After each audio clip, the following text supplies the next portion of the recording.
This man has a huge audience. Y'all welcome Payne Lindsey to Birmingham. Hey guys. So we have any Atlanta Monster fans out there? Up and vanished?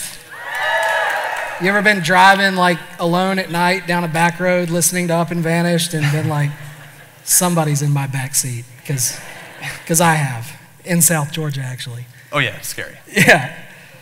So Payne, let's dive right in. Let's start with the basics. Why don't you tell us a little bit about your background and a little bit about Tenderfoot?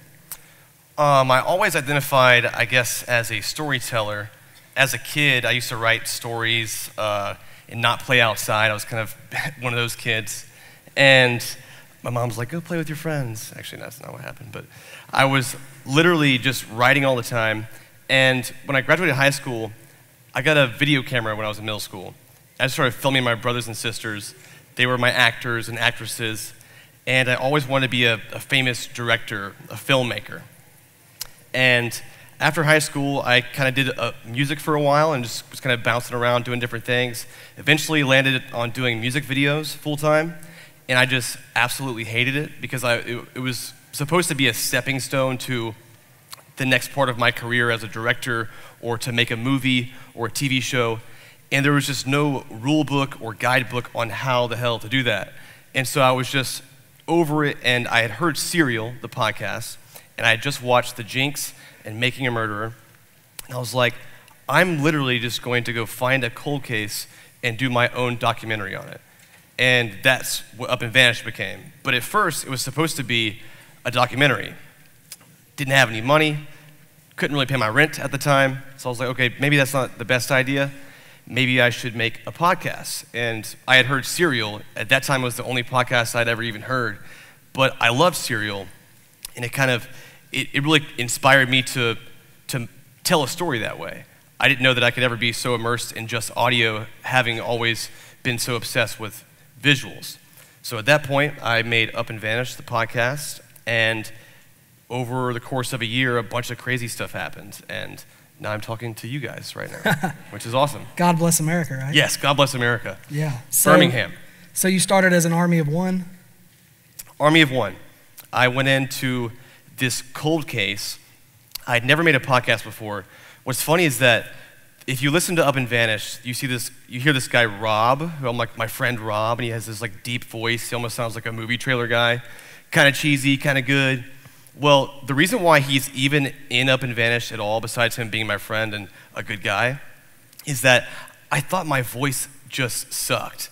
And I was like, how can I make this without myself? And like, literally that's what I was thinking. And I had him cut this intro, which is like, if you listen to episode 1, and Rob goes through this whole spiel about kind of what the police found in Tara's home and just kind of a recap of her disappearance to set the whole series off.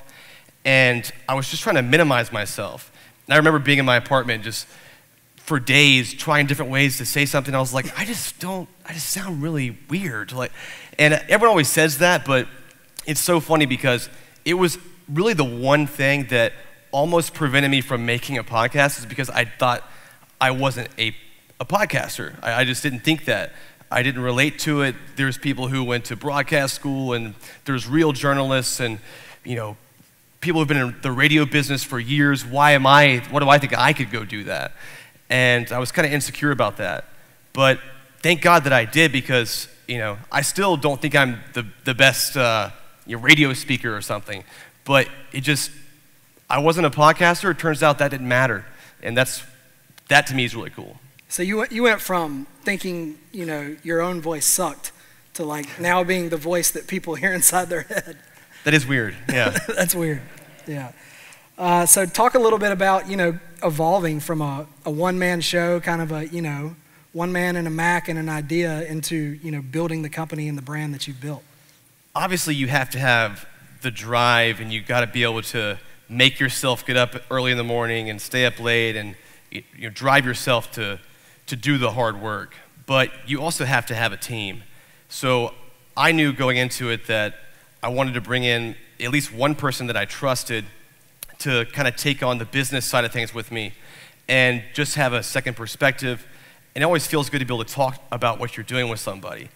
So throughout my music video career, I met a guy named Donald Albright who was managing an artist I was doing a whole bunch of videos for. At the same time I was making Up and Vanished, he was getting sick and tired of managing artists, and some things happened, and it just happened to work out where we could work together on this. And so he got involved right there in the very beginning of Up and Vanished, and we kind of just took this roller coaster ride together with this big break that happened in the case, and just putting all these episodes out. And first it was 6, then it was 12, then it was 18, then it was 24, and it was just craziness. And we built a company around that. We built a business around podcast creation. And since then, we've made Atlanta Monster. We've made Sworn, another podcast. We also have Up and Vanished Season 2 coming out in about a month and a half. And so we basically took this idea I had in my apartment and didn't know what would happen, and now we basically are replicating that by making other podcasts, new stories, and we're slowly adapting them all for TV.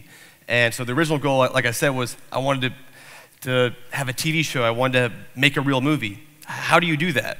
I don't know. I still don't really know, to be honest. But early on, I had interest from different production companies and different agencies who wanted to represent me because they were listeners of Up and Vanished.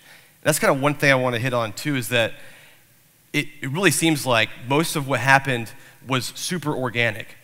My agent, UTA, is a fan of the podcast. She was a listener.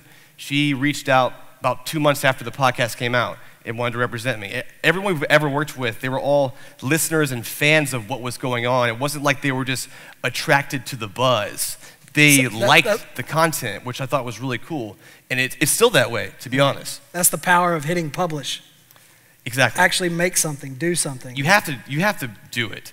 I hate when people say that they're perfectionists. I mean, I can't stand that because usually, I mean, if you're a real perfectionist, your work is perfect, and no one's work is perfect. So if your work's not perfect, then what you're really saying is that you're just gonna keep tweaking it and modifying it until you feel good about it. And in that time, the other person who's hustling as hard or harder may have put out 10 things, and maybe that 10th thing was the thing that worked for them. Up and Vanished wasn't the first thing I ever made. I've made so many things in my life that you guys have never heard of, and I would be too embarrassed to show you. But that's what it was for me. It was my 10th thing. It was my 100th thing. And if Up and Vanished didn't work, I was going to do another thing. But because I did it, I pressed publish, and I made it happen, that was, again, just the stepping stone for other advancements in my career as a creator. And I think it's important just to go for it and don't be a perfectionist. You have to take risks.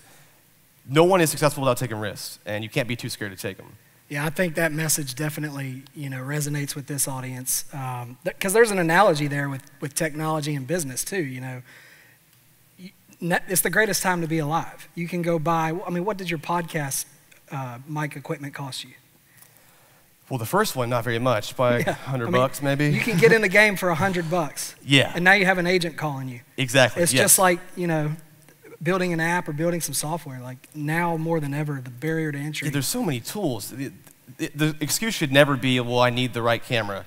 I was even a decently successful music video director, which isn't even cool, by not having a camera. I didn't even have a camera because I didn't have enough money. I had to spend all my money I was making on rent and everything else. But we rented cameras every time. So having the tools, everything is so accessible. I mean, especially in audio, in software, it's accessible. So the tools should never hold you back. It's not going to make, it can be a good podcast and bad audio quality. It can be great audio quality in a shitty podcast. And as we know, there are some of those. Do you think right now, in the world where we are, this is like the storyteller's finest moment? Right now? Yeah. Maybe it is. I mean, to be honest, I think podcasting kind of changed that big time. Plus, these days, I mean, there's so many ways that you can put a story out there. I mean, even with Instagram and Snapchat, there's all these little micro video stories and stuff like that. Now, most of it's not premium content. Usually we're just like, we're over it. But I think right now, with technology where it is, and it's becoming easier for people to do things, so what it's really doing is making it more competitive. Because even if everyone else who's doing it sucks, they're making it harder for the ones who are great. So it's like catch-22. The opportunity is there for you, but it's going to be more challenging as time goes on because it's getting easier and easier to take a good picture on your phone or make a good video or maybe make a good podcast. So I think that you have to work harder and harder to stand out above the rest, above the pack, and be noticed to make a successful career. But the tools are there for you now to do it. And so there shouldn't be any excuses when it comes to that, I don't think. Right. Why do you think that audio storytelling has just made this massive comeback? Serial, to be honest. Really? Serial, I think, started all of it. People ask me why I made a podcast. I would not have made a podcast if I didn't listen to Serial. So to me, it was just eye-opening, ear-opening? No, that doesn't. Just opened my eyes to other ways you could tell a story. I'm not a big radio person, but I just became immersed in the way she was telling the story, and I felt like I was solving it with her. We all weren't, but it felt like that. And it just kind of inspired me to do something similar. And that was something I could do. I had the tools for that. I had an iMac. I didn't know any audio software, but I still made a podcast. I actually edited the entire 60-plus episodes of Up and Vanished Season 1 in Adobe Premiere, the video editing software. And when I met with How Stuff Works for Atlanta Monster, and they're like, wait, you're using what? And I'm like, yeah, I haven't. They're like, we got to get you off that. So the kind people at How Stuff Works said, stop doing that, use Adobe Audition, and now I do that. And it was actually very similar. But I was just making it work. I just took what I knew and how I knew to edit and just made it work. Yeah. It's a bunch of empty video tracks, just nothing but audio on the bottom. So you said the runaway success of Up and Vanished was an organic process, but like what are some of the, pointers or what's the lead you took from Serial in terms of gaining the virality or allowing the organic process to make it go viral? I think what happened with Up and Vanished, with there being a huge break in the case and arrests happening, that is, in a lot of ways, is one of a kind. You can't ever count on that. But what I like to point out to people is that before there was ever arrest in the case, when there was 12 episodes, and episode 13 was when the announcement was made that there had been arrests, and the coverage of the case and the podcast and even myself really escalated from that point. But before that, we were still at 15, 20 million downloads at that point, and we had a really big audience. And I think that one thing I want to highlight is that I did spend a lot of time trying to make Up and Vanish great. It wasn't like I just sat there and was like, oh, the Up and Vanish podcast, and just started like chipping away and was like, whoa, how crazy. It was like the opposite of that. Yeah. I spent 6 months, I bought the domain name for Up and Vanished in January of 2016. It came out in August. And I already had picked the name and the brand, and I really wanted it to be a trustworthy thing. You guys can probably agree, there's so much in your face these days. I'm the worst with it. If it's not cool immediately, I'm out. And I think most people are like that, even subconsciously. Yeah. So I wanted you to trust in the brand, the name, the cover, all those things that could deter you before you even press play. And then down to the music and the experience. I knew that if I could make a good show, good content that I liked and I wanted to listen to, not being a podcast listener, if I wanted to listen back to what I was making, I thought that maybe other people would too. But in a lot of ways, what I was making, looking back on it now, it's kind of hindsight, was kind of different than all the other true crime podcasts and the way it sounded and the way it was produced, and there was music and all these things that made it feel more like a show and took some of the realness out of it, or in my opinion, made it more surreal. Yeah. I almost wanted you to question, is this really happening? And people are Googling away, yes, it really is happening. It just sounds more produced and feels like it would be if you were watching True Detective, the TV show. And that's what I wanted to create, and that's where my passion lies, was creating that. And so I think that one thing I did that I don't really talk about that much was I spent a lot of time trying to make it great. I tried my hardest to make it great, and I learned along the way. And there's things that I regret about it. There's things that I'm super proud that I did. So I think that, you definitely have to spend time to try to make something amazing. And also, at a certain point, it's never going to be perfect, but you have to pull the trigger. And that's what everyone seems to have the hardest time with. Pull the trigger. I didn't pull the trigger, then all of a sudden I was like, I knew this was a great idea. This is actually a funny little side story. I released the podcast in August of 2016. Still broke. I had basically stopped doing music videos altogether. And there was one point when my little brother had to help me pay rent at my apartment. And months into it, the podcast was gaining traction and there was millions of downloads, but there was still $0 coming in. I was doing Blue Apron ads for about $100 each. You can't go pull downloads out of the bank. You said what? You can't go pull downloads out of the bank. No. I was like, if everyone gave me a penny, but it didn't work that way. And so in November, so this is months later, I had to humble myself and I went to apply for a job. I went and this video job, I won't say the name of it, but it was, salary and it was all this stuff and it was super non-creative stuff that I felt that I was overqualified for. They didn't agree. And they didn't hire me. I was like, really? But I mean, I don't know.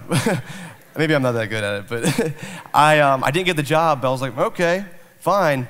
And then it was almost like right after that advertisements were coming in and the downloads were, increasing, and then months later the arrest happened. It was just, wow, I almost was in an entirely different place.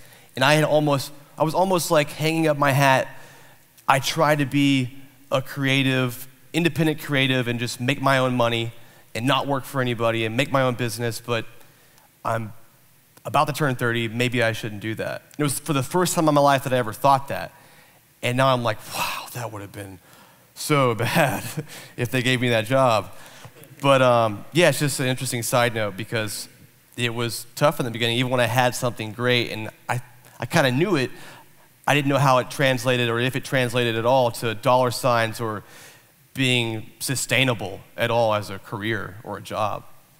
So talk to us a little bit about the process for kind of, storyboarding, creating Up and Vanished. Do you have, I know obviously a huge outlier where, the arrest happened during the production, but do you have like a rolling timeline that you're trying to follow as you're telling the story and kind of like a scriptwriter would for a movie? Absolutely. I will say, full disclosure, everything in Up and Vanished that you heard, it's planned for you to hear it that way. It's all 100% real, but if we find something along the way, I want to plant that seed so you can see the importance that I saw in that same thing.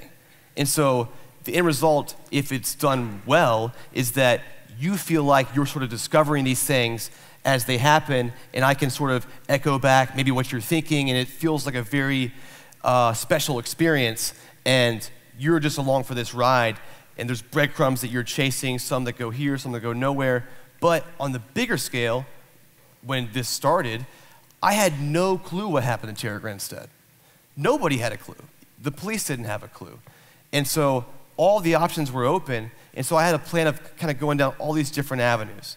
And so it was, all the people that the media had talked about over the years, and I was going to dive into these people, try to talk to them, and all the different theories, just kind of go through and then ultimately end up, I didn't really know, but hopefully somewhere that at least felt like a resolution.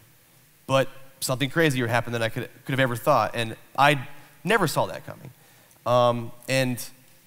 That became the biggest monkey wrench in how you tell a story when you're hearing your story and someone says, oh yeah, these two guys have been arrested for that. And I'm like, oh. And they're like, what do you think? And I'm like, give me a few days. Let me get back to you. But the media was calling me, they're like, so, what's going on? I'm like, yeah, I'm just, we're still kind of looking into it. I was like, what is going on? So I had no sleep and just looked into these two guys, and I decided to take the other half of the podcast we'd all come so far together, it seemed like this wasn't the whole story. So now that we have a starting place, a real one, let's find the whole story. And so that gave me a different starting point because there was people that, I could talk about. And that sort of changed the way that I had to approach it. But now with season 2 coming out, it's a cold case. No one knows anything. So all the things that I've learned from season 1, how to talk to people, how to deal with this, the business side, how to promote this, how to make just a good show that people want to listen to. I'm just taking all those things, and again, I'm taking another risk. Like, knock on wood, I'm taking another risk with, the easiest thing for me to do for season 2, not to give too many spoilers away, would be to do either Tara Grinstead's story again, which is, that story is kind of frozen because there's no trial date yet and there's just not much else we can do with that, or another story in case that felt very similar, all the same accents and everything.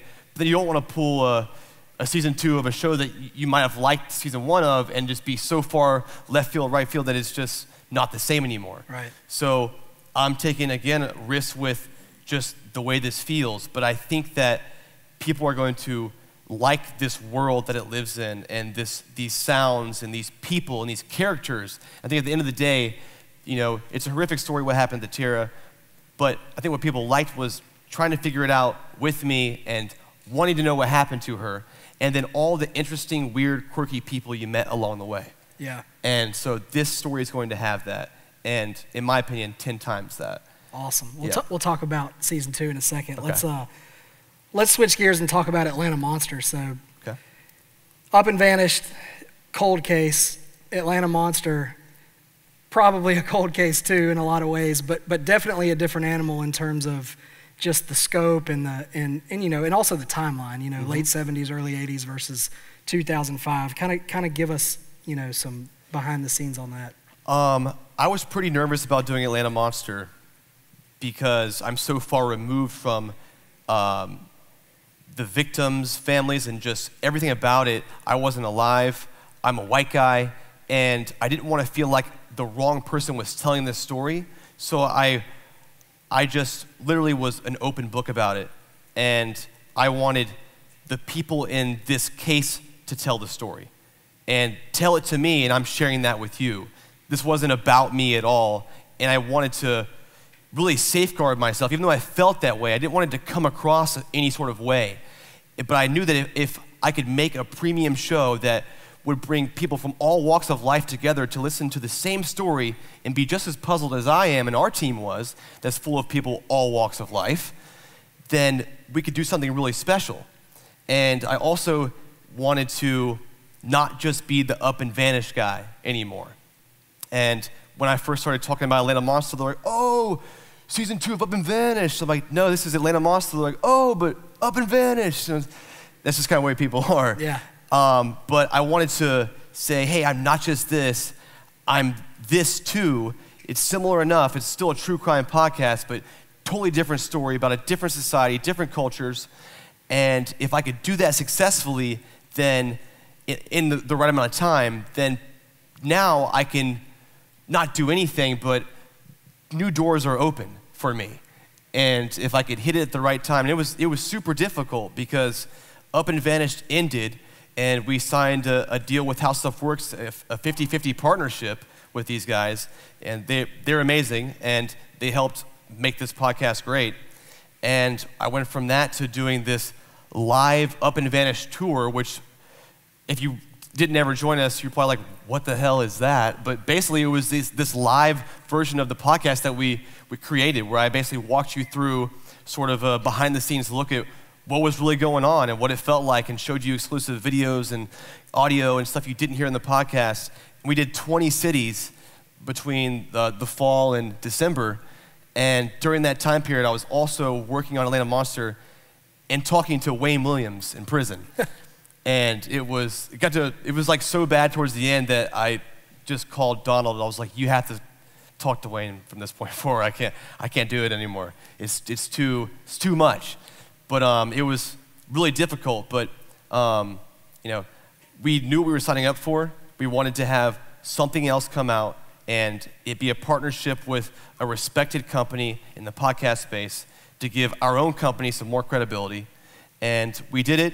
There was, I'm proud of Atlanta Monster. Obviously, there's things that I would change if I could go back and, it's all hindsight stuff, but we're all collectively proud of what we did, and it kind of set the stage for new ideas. Now, if I were to say I'm coming out with a new podcast, it's not as surprising. Yeah. And, in the future, I want to start doing fiction podcasts and all kind of stuff that maybe people wouldn't normally expect from Tenderfoot or myself. So now that you have that street cred, what are you looking forward to next?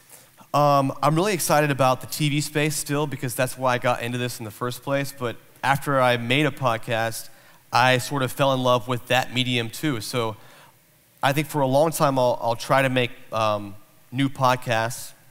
And I think as far as getting to the point where you can ever sell a TV show or be in a pitch meeting with a network to even talk about your series, I think that podcasts are the most adaptable medium right now.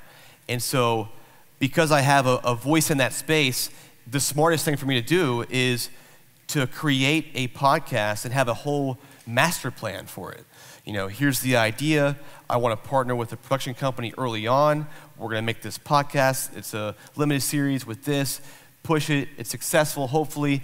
And then while it's buzzing, we go meet with networks and get a deal. And then there's a new story about this podcast being adapted for TV. And that's basically what we did with Atlanta Monster. We haven't made any announcements yet, but early on, some people were showing interest that kind of missed the boat with us in their eyes on Up and Vanished.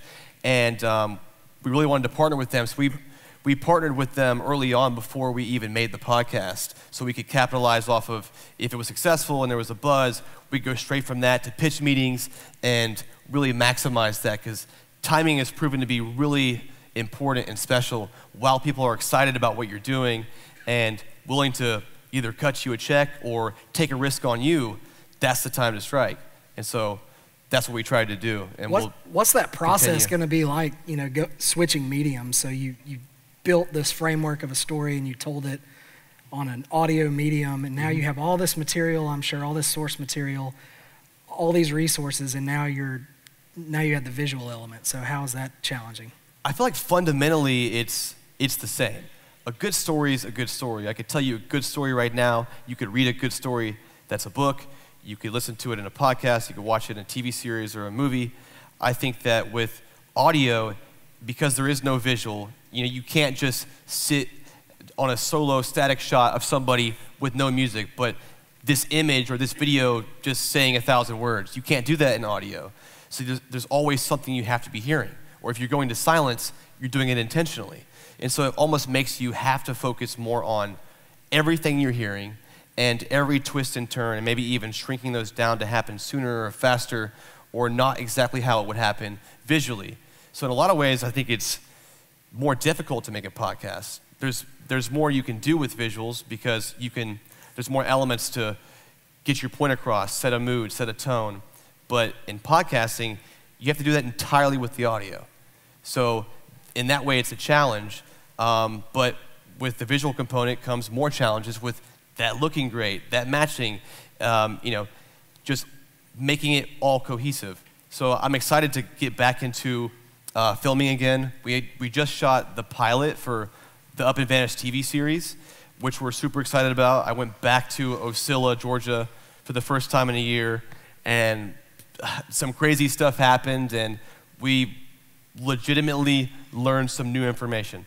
And we're excited about that series, and hopefully the next couple of months there'll be an announcement with when that comes out. And hopefully when it's all said and done, all these docuseries that I'm doing lead me to a place where I can just write a story and make it however I want to, and kind of prove that I can do something in the fiction realm. But one step at a time is how I'm kind of taking it right now. Yeah, so let's talk about Up and Vanished Season 2. I mean, I know you can't disclose much, but obviously you have a blueprint now, but each case has a life and sort of, identity of its own. So you can take what you learned on the business side, what you learned on the production side, and apply that to the next season. But obviously, you can't predict what's going to happen with your research and that stuff. So tell us just a little bit of what you can about season 2. It was super daunting to have to pick a case for season 2 of Up and Vanished. When I first started this, I would have never imagined what happened and setting the bar at a place where I would have to reach that again somehow, or try to top that, or even reach it at all. So the case was obviously where it all starts is, what story am I telling? And then from there is, how do I tell it? So I was, super confused on where to even begin, and we were sent thousands of different stories from people all across the country. We read every single email that was sent to us. That's helpful. Yes. You're out free leads. Yes, and there's all these different stories out there, and it's just amazing, how many missing people there are in America. And I had kind of got it down to 2 cases that I felt like would be a great fit for Up and Vanished, and a story that I wanted to tell and try to solve. And all of a sudden, without giving too much away, there was one of my family members over Christmas break this year mentioned something to me, and I was like, "You're kidding me." And he was like, "No." And it was the start of a super bizarre story, and everything just connected. Everyone I talked to in the case, law enforcement, everything was just falling into place. And I want to create a new world, new sounds, new people, and something that you fall in love with and want to keep tuning back into every week. And I think that in a lot of ways, this does that. So that happened in season 1. Like, how much you've had a lot of kind of serendipitous things happen. Didn't your grandmother had a connection? Yeah, bizarre, right? Yeah. Yeah, my grandma hanging out with I think my grandma people. solved the case. I didn't do anything. Yeah, it's super bizarre. My grandma's best friend saw Tara the night she went missing, and just all these weird connections. And it's funny how that is, but you can call it luck, you can call it whatever you want to call it, but I stand by the fact that I think if you're making something great and you're doing great things, it's always just a matter of time before someone else takes notice of that and it works in some way. It might not work the way you think it's going to work, but it could work better than you could ever have imagined at that point. So I stand behind just making great content and just doing great things. I don't think that there are all these great things being done and they're just going unnoticed for your whole life. I don't believe that. I think that if you're doing great things and you're making great content or a great app or a great business idea, a great concept for something, if you're pushing out there, the only thing standing in the way of it being successful, if it's great, is discovery. And that is a combination of a lot of things, but time is one of them. Well, you mentioned, each season is kind of you want to create new sounds, new visuals, a new identity. That's a lot like it's a brand basically. Exactly. Yes. Yeah, creating a brand. So we actually have a pretty exclusive video that you guys are going to share with us. So season 2 comes out August. In August. Yes. How many people have seen this? So no one has seen this. Wow. I posted a tiny little 6-second clip on my Instagram, but this is the 25, 30-second version. The world premiere. So it's very, it doesn't tell you too much, but you guys are all tech guys, right? So I actually filmed, I went backwards here. I filmed this on a real Super 8 camera, and then I had to get it digitized, and then so it could live in digital places. But this is a shot by me on the Super 8 camera on the location where this missing woman lived, and it's not on this side of America. So there's some visual clues in this. He can't disclose anything about the case. Yes, so do your best to try to find a little clue in there. There might be. I thought I did a good job, but we'll see. All right, play it, Seth.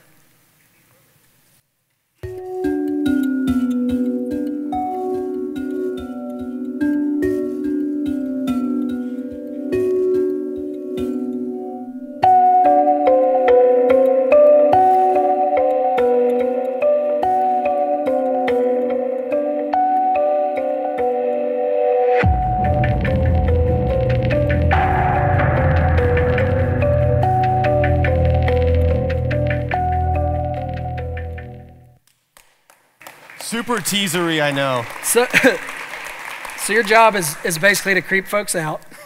I guess so. Yeah. I creep myself out. I'm always like, ooh. Oh, yeah, nothing does that like 8mm. I know. So that is the world that it's in, and it's a bizarre place, but there's a lot of, we're trying to tell a story with a lot of layers. And I think that this story's gonna be a lot about the community and the people that were around here, and it all ties in a good way. And so far, we've had a lot of interesting things happen, and we've found a lot of new information. So I think that, who knows what's gonna happen this go around when this time there's an audience waiting, and there is not this kind of slow buzz that builds. This time we're kind of jumping right into it, so all the crazy web sleuths out there from day one are on this thing. So I'm excited to see what happens, and we hope great things happen, obviously, and we hope everyone enjoys it as a listening experience as well. So what's the craziest thing that's happened to you, or what's the most legitimately fearful you've been for your well-being as you ruffle feathers kind of producing these things? There's some stuff we did in this last pilot that was pretty uncomfortable, actually. Without giving too much away, there's some people who were very close to the suspects in Tara Grinstead's case.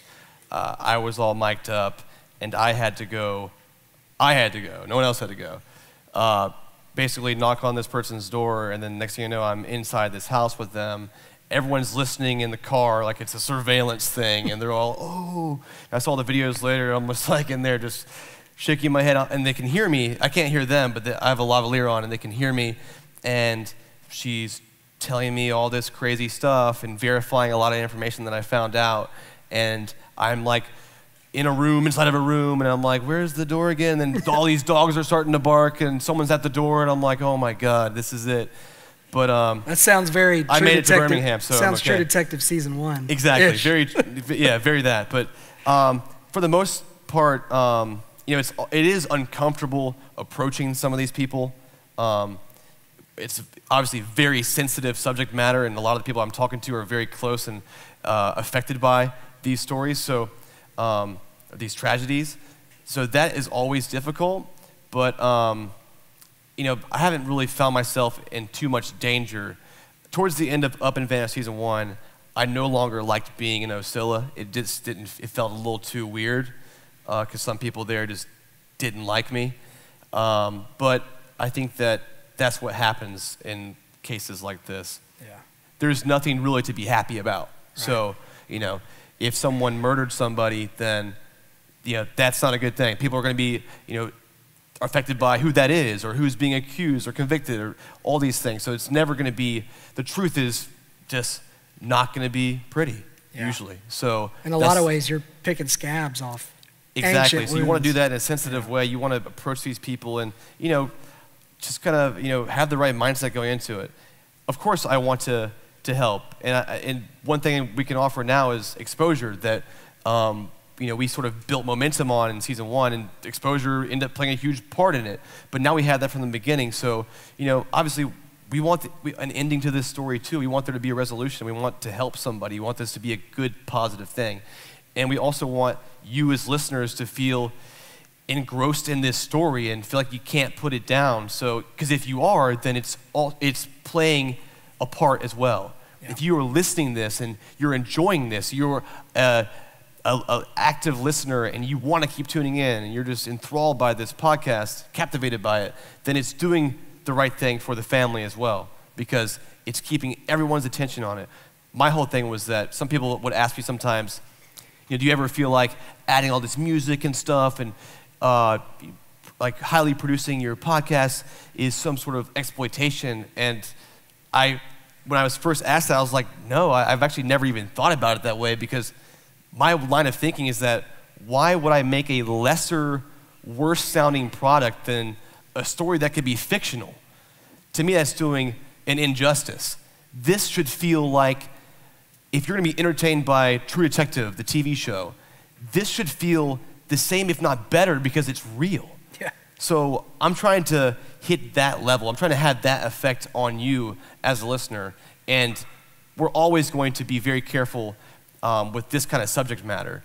and just try to do the right thing. That's what you have to always try to do. Yeah. You want to take a few questions? I know we have a lot of Sure. Atlanta Monster and Up and Vanished fans, so yeah, go ahead. Yeah, so first of all, Up and Vanished was my first foray in podcast, and you got me totally hooked, so thank you. Where do you see podcasting going as like an entrepreneurial endeavor? So you spoke to obviously putting out excellent content as the best way to do that, but you're kind of in the position of being one of the forerunners of how are you going to monetize it? You know, how do you make it a living? Can you speak to that a little bit? Well, since podcasting is free, it's currently free. There are some people that I've heard about that, it's kind of eventually where it ultimately leads, I think, is that there will be somehow, some way, a Netflix of podcasting. And it might take several people trying that out, but I think it's going to take a lot of smart people and a lot of money, a lot of other good podcasters on board, but I think it's possible. But right now, it's free content. It's free for you to listen to. So the only way it makes money is through advertising. You make money through advertising through the amount of listens or downloads, impressions that you're getting, just like a YouTube video would. What's interesting about podcasting now is that it is sort of relatively new as far as this resurgence and podcast advertising booming and the amount of listeners booming.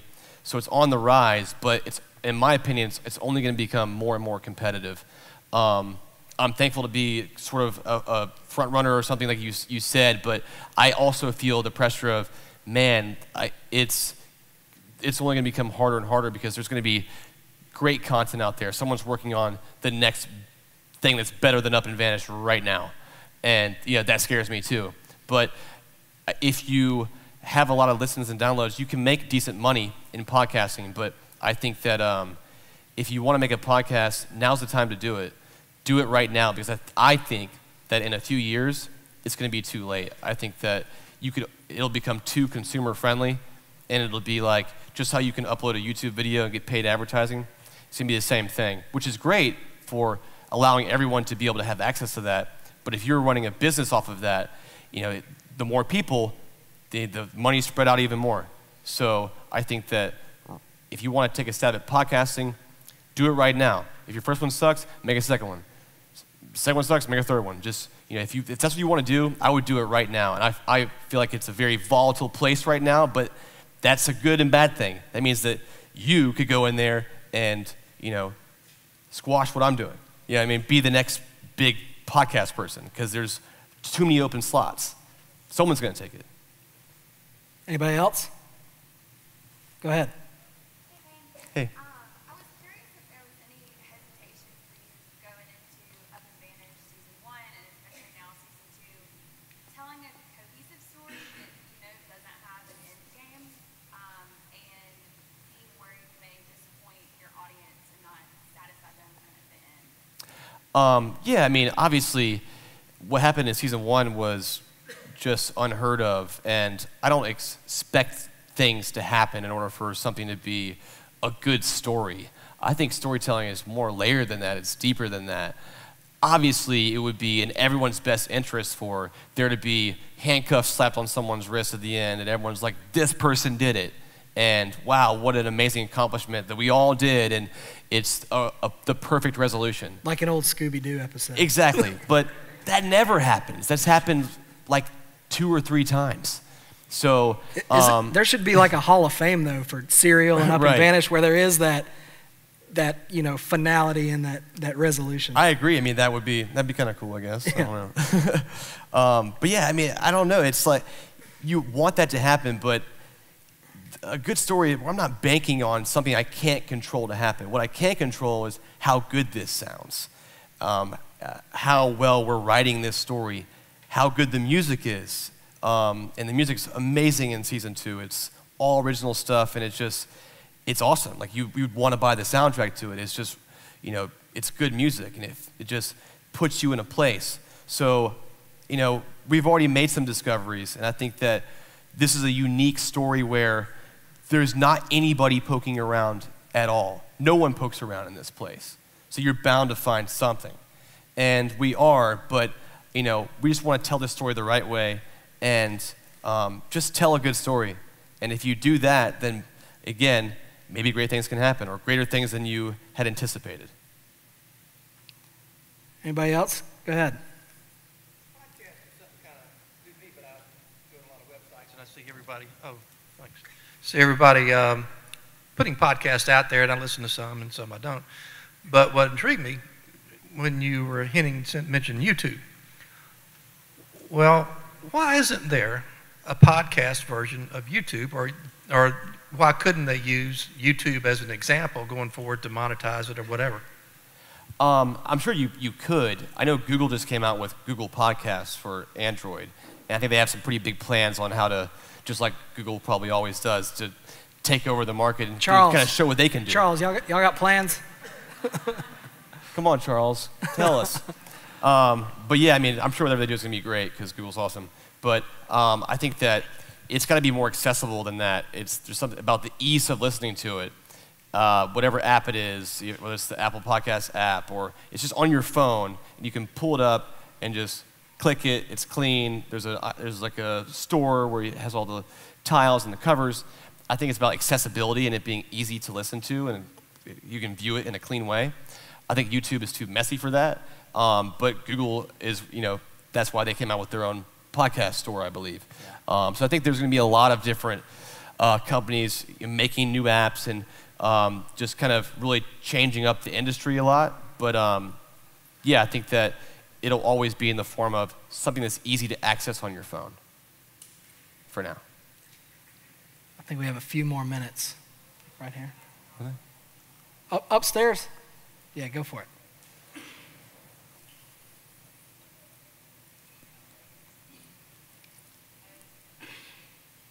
Gonna have to holler. If you yell. Well, I've been working on a story since I've been in 6th grade. Like you said, I've had problems pulling the trigger. Do you have any advice for younger podcasters/story writers? On how to make a good podcast? Or? Pull the trigger. Yeah, I mean, how long have you been working on it? Since 6th grade. How old are you? I can't really see your face. I'm currently going into 8th grade. Okay. Oh, wow. All right. Do it now. Be the first 8th grader with the #1 podcast. Amazing. Yeah, I mean, there's so much you can do now and learn from what you're doing.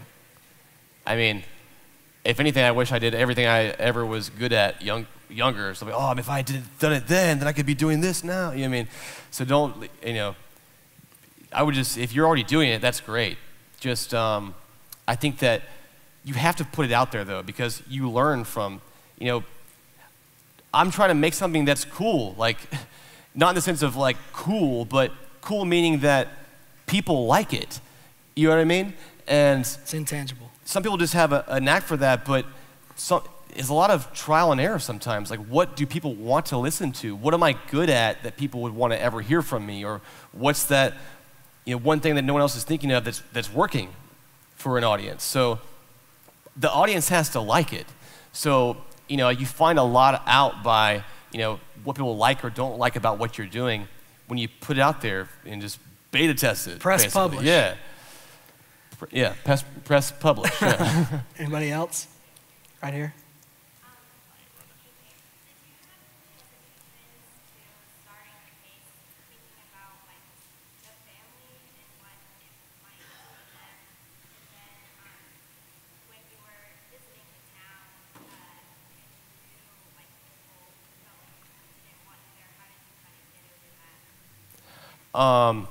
I definitely had hesitation with just the sensitivity of the nature of the story, family, friends who didn't know what happened to Tara and sort of rehashing something. But I also felt like, where is everybody? You know what I mean? Why am I looking into this? Yeah. And it seems like no one else is. I know people have looked into this for a long time, but at this point, no one else really was, it seemed like. I had good intentions, so I never really had difficulty with what I was doing in that sense, but it is pretty nerve-wracking to do. You're always trying to do the right thing, the way you talk about it. It's very sensitive stuff, so that part is difficult, and always knowing you're doing the right thing, or if you're doing the right thing or not. But if you just have clear goals and a good mindset and just try to be a good person, then I think that you could navigate a story like that. Doesn't mean it's going to be easy. And so when townspeople were pissed that I was there, they weren't all pissed. Some were really happy that I was there. And the ones that mattered were happy that I was there. And that's why I kept doing the story. Hi, I'm a fan of Atlanta Monster, and I'm also a part-time podcaster. I was recently accepted into a fellowship program in conjunction with Stony Brook University, and with that there was tuition fees as well. So with you not having any podcasting or radio experience, and you're looking to hire people on your team, is that important? Are you looking for that experience, or does it not matter? And do you think it's important or do you think it's worth the investment into those podcasting fellowship programs? That's a great question. Where are you? Okay, I was like, I'm gonna slowly try to find this person. She's in Osceola. Yeah, exactly. Where are you? Yeah, so that's a great question. Since my business partner Donald did not come from podcasting, I did not come from podcasting. So as we're making new hires and stuff, that's not a mandatory prerequisite like for us. That's not like something that we, you have to have. Obviously, we want people who know how to tell a story, and it's a very specific skill that we're looking for because we're looking for someone who can edit podcasts, but you're not just editing, you're not just cleaning up sounds and stuff. You're building a story and a narrative with sounds and music, and we'll do a 4-hour, 2-hour interview. I mean, you've heard podcasts before, and you've heard Up and Vanished maybe. There's never a 2-hour interview anywhere.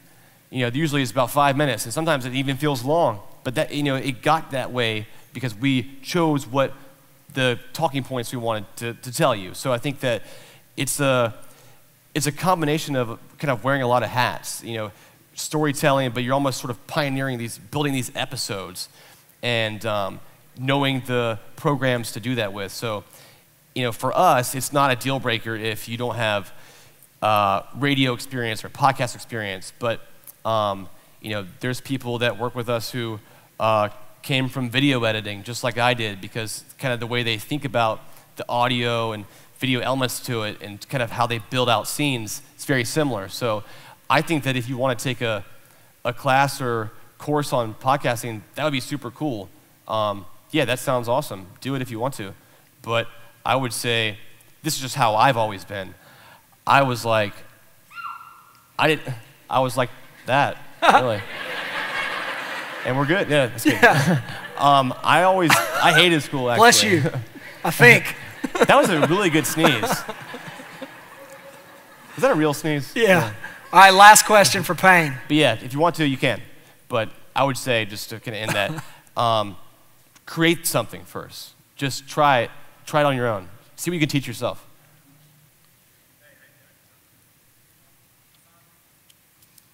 I can still hear you, though. Yes. Cool.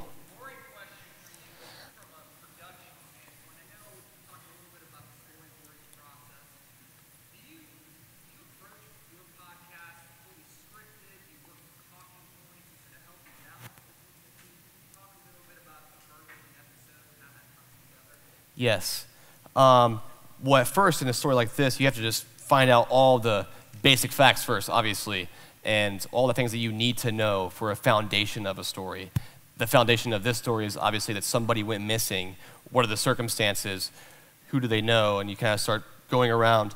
And we kind of built about a 12-episode arc here, loosely. And it's also a living, breathing thing.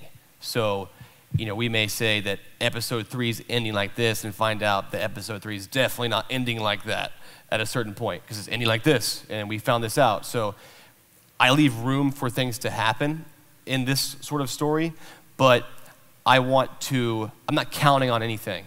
I'm always searching out for more information and trying to build the best story possible and just kind of make the best with what I have. But there's an arc that's laid out that we know that if nothing else ever happened, we think this is a great story, and people would enjoy listening to this.